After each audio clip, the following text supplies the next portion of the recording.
Hi, listeners. Welcome to another weekly Melting Pot episode. Today I'm in conversation with Esha Desai.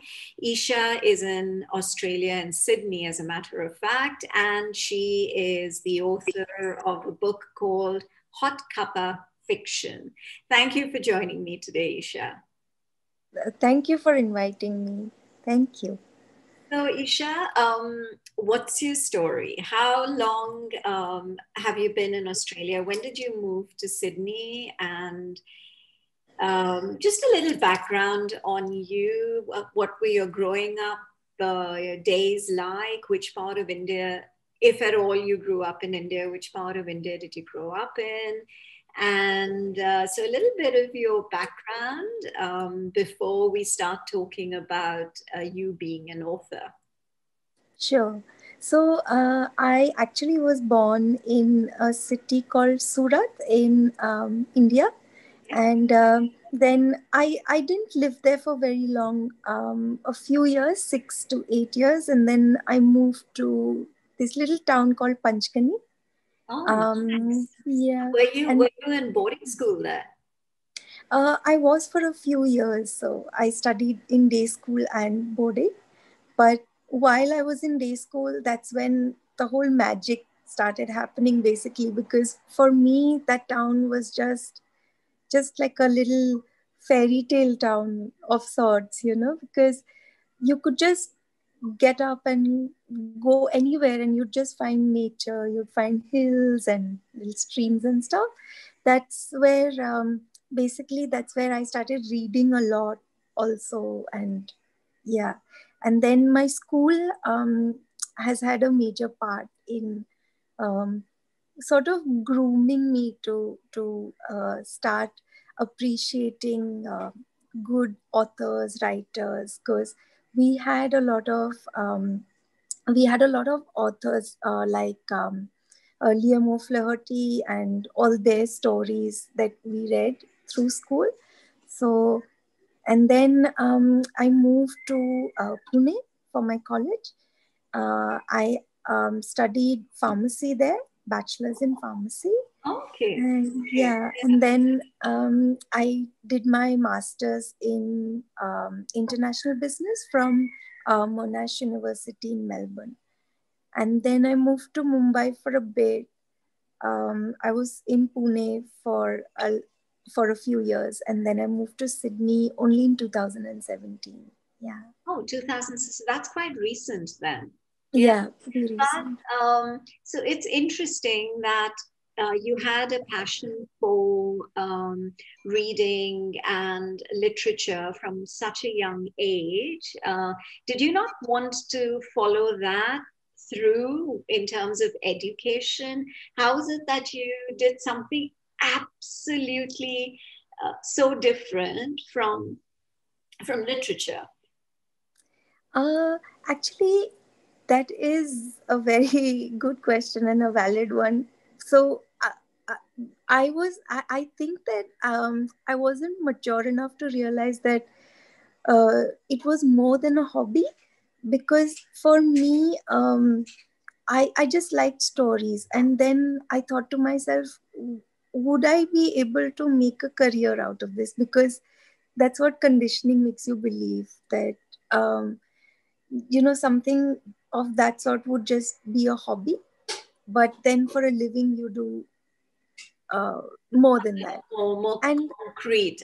Yeah, yeah, correct. yeah. And also it was funny because through my pharmacy years I didn't struggle, so it never occurred to me that this is not the field that I would want to pursue for life. So yeah. Okay, interesting. So, so then what?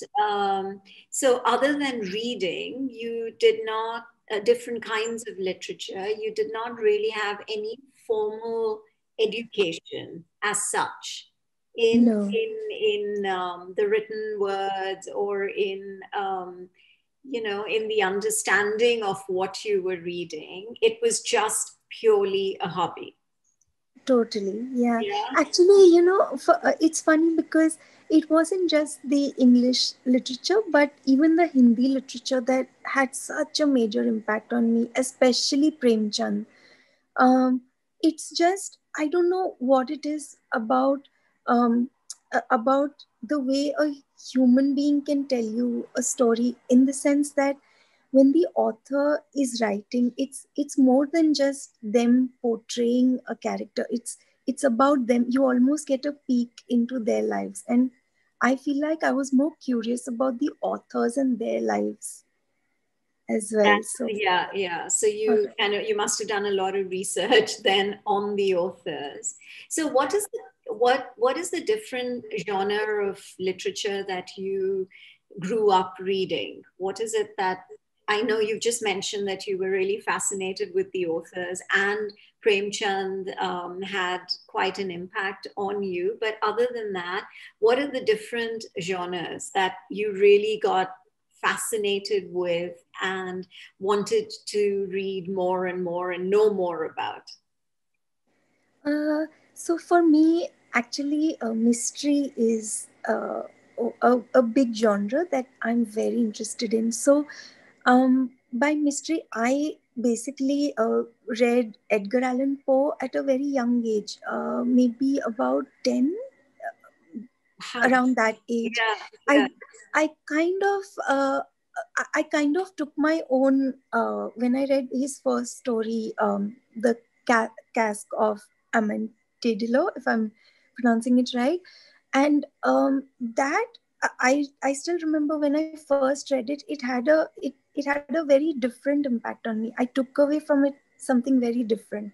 But then when I read it recently, I realized that you can take it very differently in your different phases of your life. wow. So for So your me, I understanding of it changed when you got changed. older and you reread the book. Wow, that's Correct. interesting. So So the I think perspectives that change, right? The correct perspectives change. Yeah. Wow, change. that's interesting. Yeah, yeah. And I think also, I remember reading Rebecca by Daphne du Maurier. Beautiful book. Yeah, It's beautiful. I Yeah, don't know what it was, but it was just an abridged version that I borrowed from school. I read it, and then the last bit of it, of course, the unraveling of it yeah.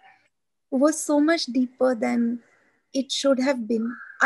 And even while I read it as a child, I don't know why, but I thought that I'm missing some bit of it. There's something that I'm not understanding. So I kept it with me, and I'd reread it to try and understand what it was. But that mystery sort of kept me going. What is it that I can't understand in it? Why is it that it's not clicking?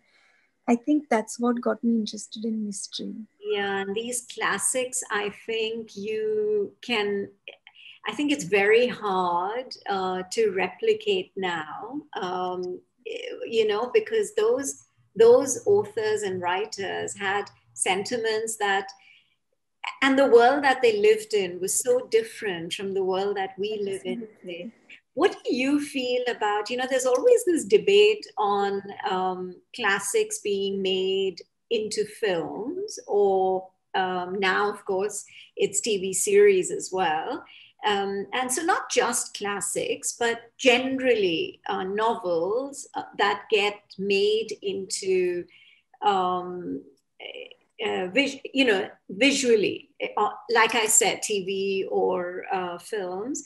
Do you have an opinion on, because everyone has different ways of looking at it. So for you, what do you always kind of, if you read the book and then you watched the movie, do you make comparisons? Do you find like things could have been differently? Or do you say, oh my God, looking at the film, I see a perspective which I did not when I was reading the book, or the other way around? So does that really happen with you? It does in some cases. It's a very funny sort of a thing, because for at least for the Harry Potter series, Yeah, when I read the book, it almost felt like exactly the things that I had imagined were being played out in the movie. So it was almost like they recreated the whole atmosphere as well, not just retelling the story on as a visual medium, but it was almost like they made the world come alive for you. But it was so perfect as Yeah. per my imagination Yeah. that I was extremely happy with that. But also I don't know, but it's I have actually I have tried to get a feel of what screenwriting also feels like, as opposed to prose writing. And the only difference I feel is that when you are writing prose, there's so much left unsaid, because the reader almost has to put in their own Yeah. like their Imagine. own Yeah. judgments Yeah. of why. But when it's visual, it's there is so much that you have to explain, but at the same time there's so much that comes through from an actor's perspective. So I kind of feel like, on the screenwriting level, you might not be able to put in as much feel into it, but then the actor, what they can do with it, it Yeah. just probably becomes something else as opposed Yeah. to. Yeah. Yeah. Yeah. No, So, absolutely. I completely agree with you, because then the actor or the director is, they're using their imagination, and their interpretation of what they think it could be or it should be. Yeah, correct. it makes a lot of sense. Yeah. I mean, there are some classics, like I remember, like you, growing up, even I read a lot of these, like you mentioned, Rebecca, for me, Gone with the Wind. And also you're at that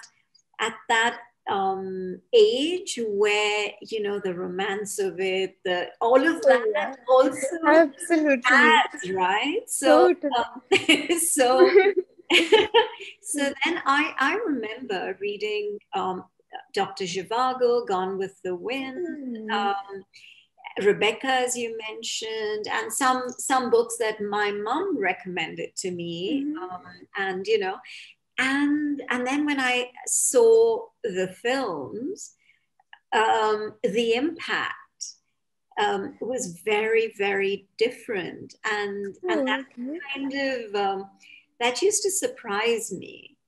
And Yeah, like yeah. you, even I revisited some books, or some things that just stayed, somehow they just stay Hmm. with you, right? They do, Yeah. absolutely. But did anything ever kind of make you feel like it's done so differently, and yet now I'm in conflict?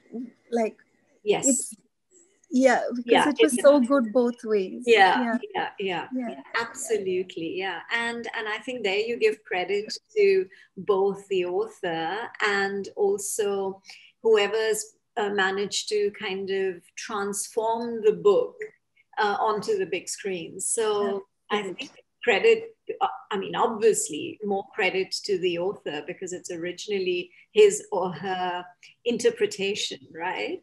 Correct, Yeah. So absolutely. then how did you um, get into writing? How did that come about? Did you actually, with pharmacy, did you work? Did you use that education at any point at all? I did for a few years, but uh, I was I that's actually where I got the clarity that uh, I I needed to do something more imaginative rather than something that's the rule of the book. Right, and more clinical, right? Correct. Yeah, So, because I know that when, even in creative art forms, like you say, cooking, it's so creative, and yet it can be so measured.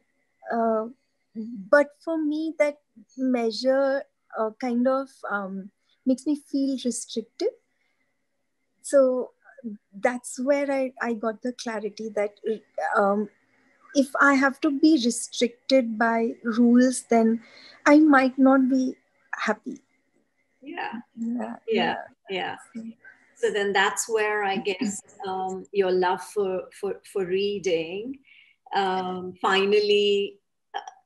So it was always a passion, but I guess it was somewhere waiting to come to the surface, right? Correct. That's true. Because Yeah. I used to write even as a child, and but they were very silly stories. Or when friends gathered, I'd rather that they tell me stories and I do the same.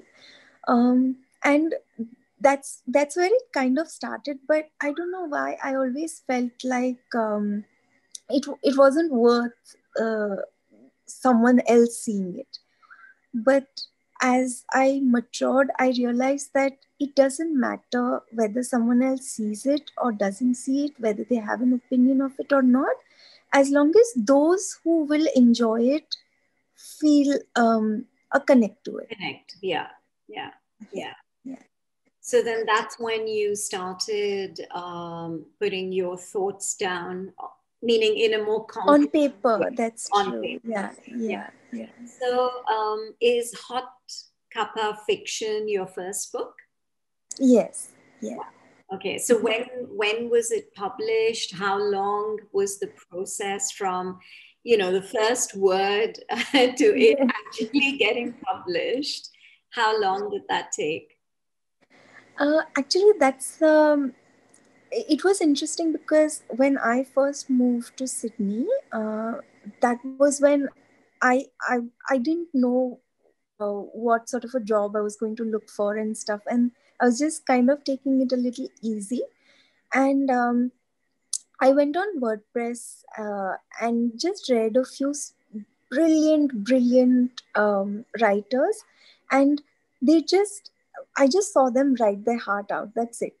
There was nothing fancy about it, and I realized that I basically wanted to just pour my stories out somewhere. So I used WordPress, and I started writing as flash fiction, which is basically any stories that are below 1,000 words. Oh, So they are like literally like a sip size, like you okay. can just Yeah, read it in yeah, within yeah, 5 minutes. yeah. And what I realized also was that these days, because there's so much convenience added to our lives, but yet there is so much crammed into our lives, so we don't actually get the time to commit to a larger book or a story. So I thought, why not just write something where I can take the reader through at least that situation, have an end where they are surprised by it. So there will always be a surprising end, but at least that kind of feels satisfying. Like you went through this little rush, and then you had this surprise ending. Right. And And so I just they were all less than 1,000 words. less than 1,000 words. Okay. But I just started writing every Sunday, and then because of my love for coffee, it was literally like one shot of a story every Sunday. So it was like hot cup of fiction. So a Ah, little cup of very fiction. interesting title. Yeah. So, yeah. Because And you then, can't, I mean, when you hear the title, it leaves you wondering what it could be. yeah, Coffee, a hot cup of coffee, fiction, combination of both. Yeah. absolutely. Yeah. So then how many stories did you write? I mean, how many Sundays did this go on for? This went on actually for a year and a half almost. So I have a bank of about 53 written stories, but I think the published book has about 37. Oh, And okay. Yeah. So So you're ready to publish the next one. sort of, yeah. Yeah. But I still keep writing my short stories, although I haven't been publishing them. So I keep writing my quotes and little stories and stuff. So And so you've kind of compiled them together. So yeah, it's always good if you're not looking at writing a full length fiction, and you're mhm, only looking at writing short stories, then I think it's endless, right? it's endless. Yeah, because it's not like it's one story that needs to develop, then you need to flesh out the characters, then you need to go deeper into it, then you need to create Totally. scenarios. Whereas here it's short and sweet, and then you can move on to doing something else that comes to your mind. Exactly. Yeah, Exactly. that's Because very. I realized so just for the fun of it, I have written a novel as well, but I just realized that through writing it, um, there is so much growth within the characters itself that sometimes you can't keep up with it, because you kind of, as a writer, you fall short of, I know that this character has to be deeper than this. It cannot just stop here. But then you kind of lose track of it, because you have to grow more so that the character is, you can do justice to the character. So then you leave it aside for a bit, do other things, and then get back. Hmm. So Yeah. Yeah, and then also you're absolutely right. There has to be that clarity for each character needs to be fleshed out. Otherwise, it's meaningless. And then how many, and then the more characters you have, the more you need to flesh them out, the more confusing it can get. correct. Because one of them grows enough, but then Yeah, someone else hasn't caught up yet. yeah. So then, yeah. Yeah, no, that makes so much sense. Yeah. Wow, that's so, I mean, your point of view and your way of thinking is there's so much clarity, which is what I'm really enjoying talking to you about. Thank you. So, But you're asking such lovely questions. oh, thank you. Thank you. Yeah, but I guess that's what Melting Pot is all about. It's more conversations, with guests, because I talk to so many different guests from so many different walks of life who are doing like incredible stuff. And so for me, it's a learning as well, Yeah, and so good. Yeah. as it goes along. Yeah. So I really enjoy these. Uh, Yeah. I don't know if I can Little call them cuppa cup of conversations, chats. Yeah. cuppa chat. Yeah. So yeah. So are you enjoying? I know you've obviously studied in Melbourne, so but I know also that Sydney and Melbourne are completely different cities. And so, have you sort of settled in? Are you enjoying your life in Sydney? Oh, I love it. I love Sydney. I think that Melbourne held this sort of quality of nostalgia for me. Yeah, So I was hung up on it in the beginning, yeah, but then once I got to know Sydney better, I seriously feel like it's the best city that I've visited yet. Yeah. yeah. Yeah. Also, I think the culture.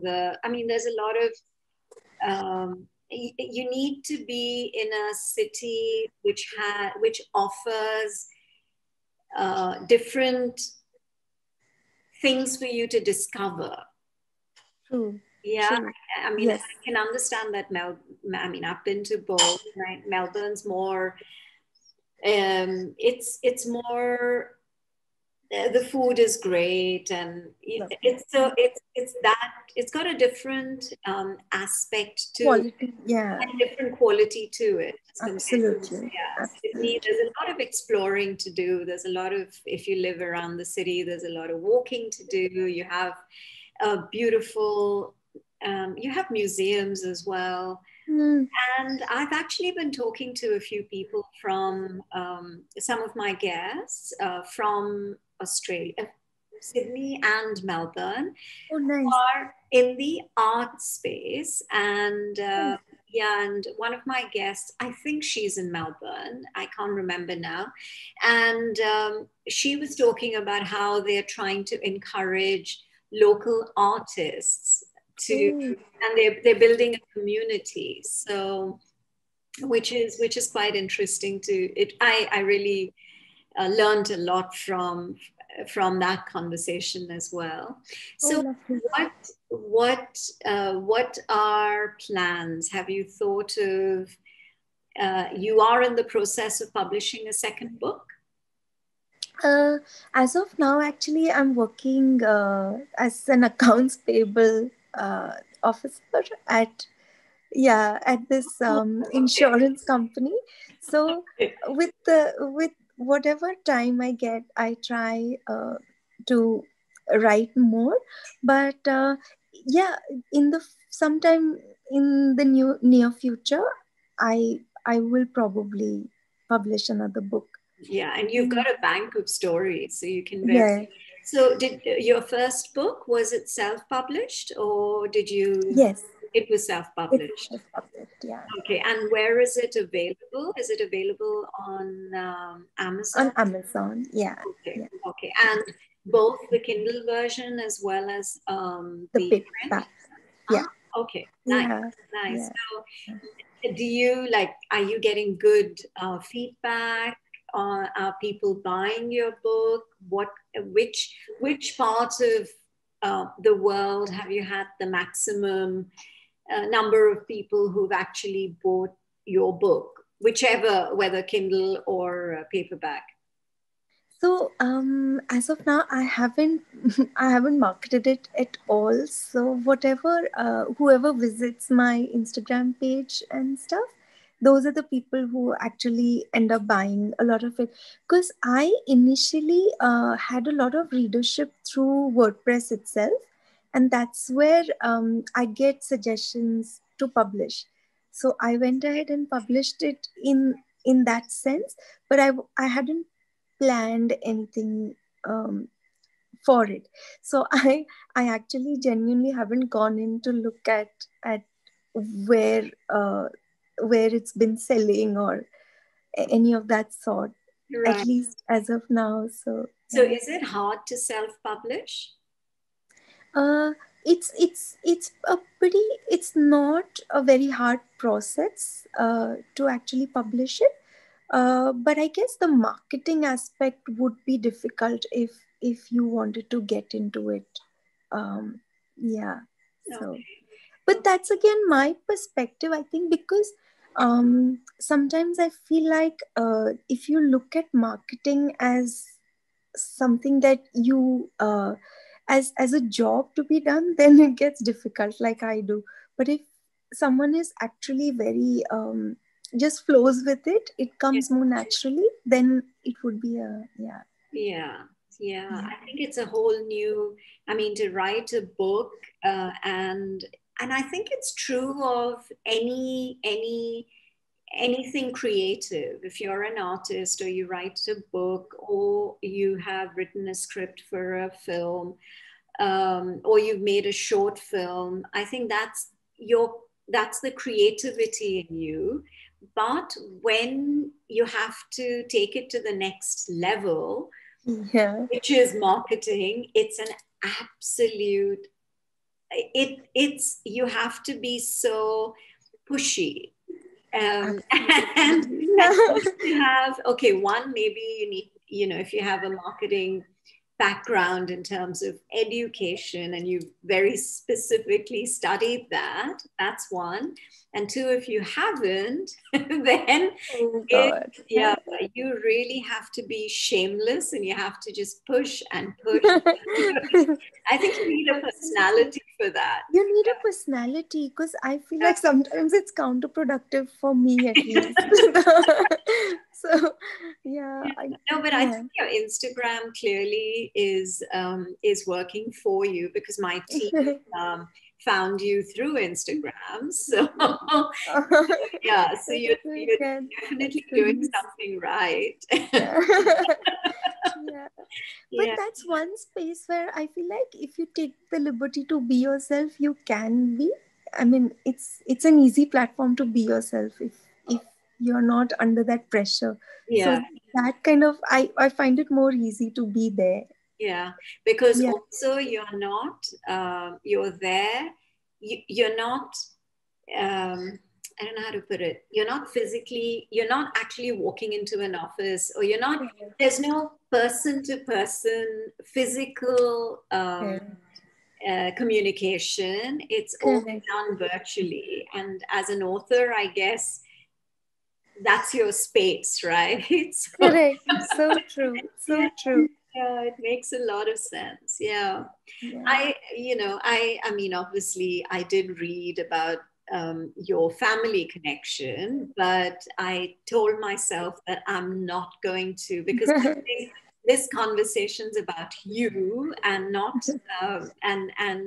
not about your extended family and, well, your immediate family, really. So Yeah.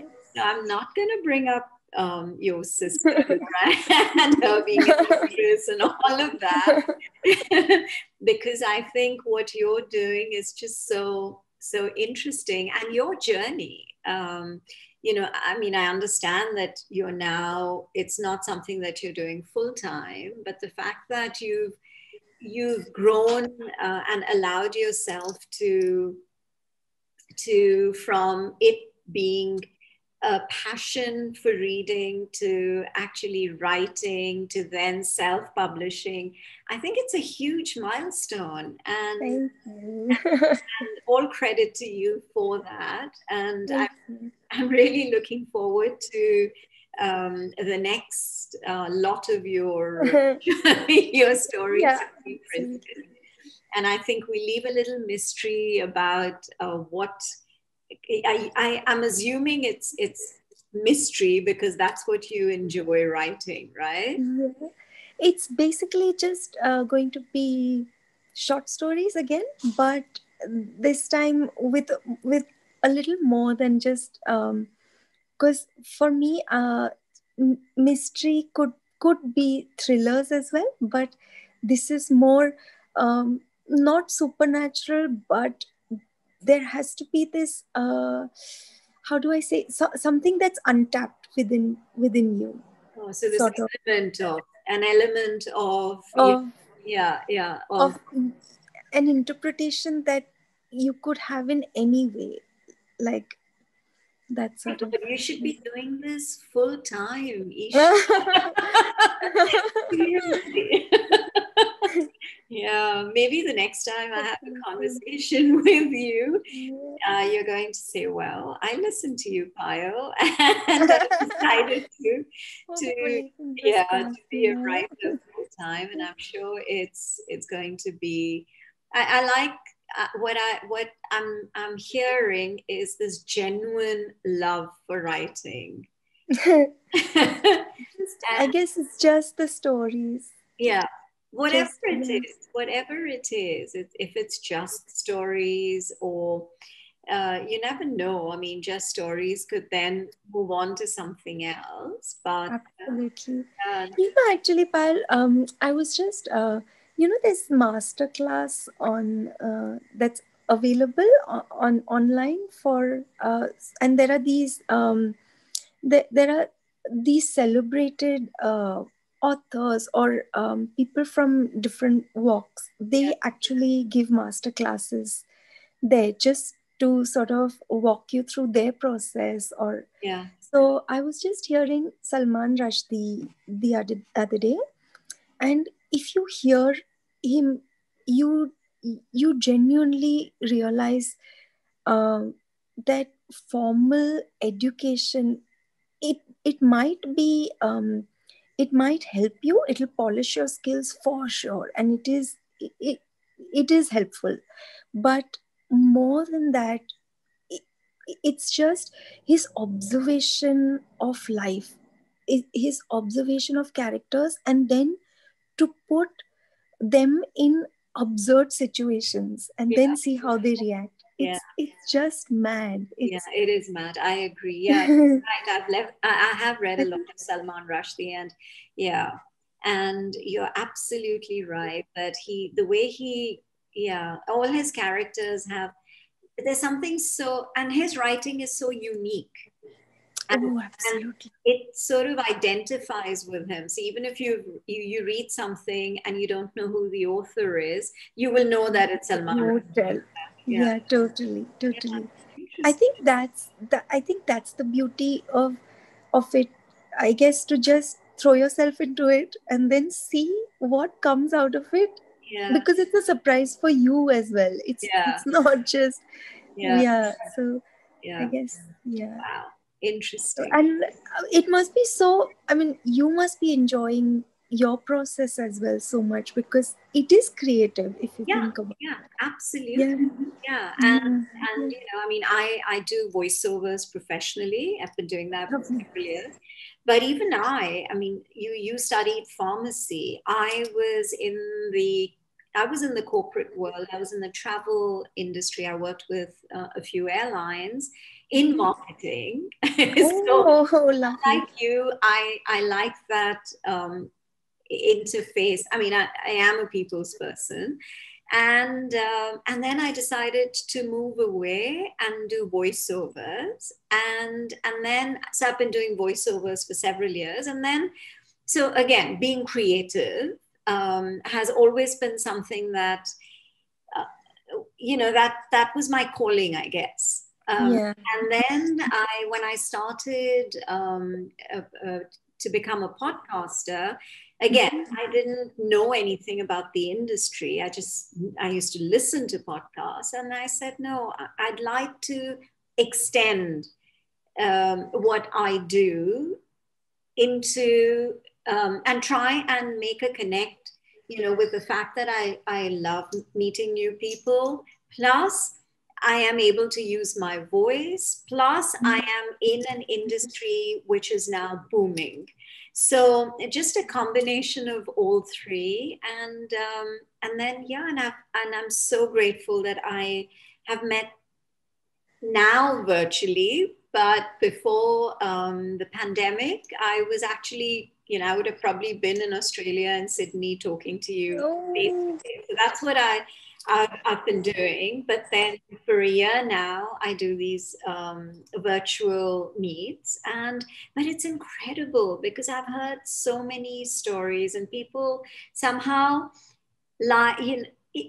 I guess a little bit of encouragement, and everyone likes to share because there's something that they're proud of. There's some sense of achievement. So and there's some passion.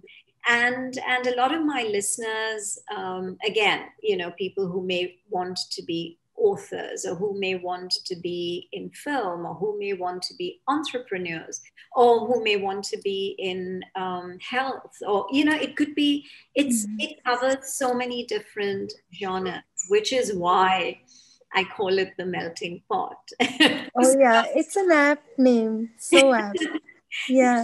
Thank you. I mean, thank you, Payal. I'm loving my journey, and I can see that you're loving your journey. I'm absolutely. So good luck, Esha. Thank you. Really enjoyed chatting with you. Same here. Thank you so much. You are such a good listener, Payal. I love that. Thank you. I appreciate that. Thank you so much. Okay, bye. See you. Bye. Bye.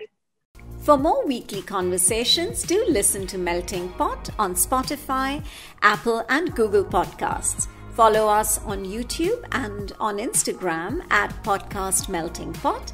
So until the next episode, this is Payal signing off.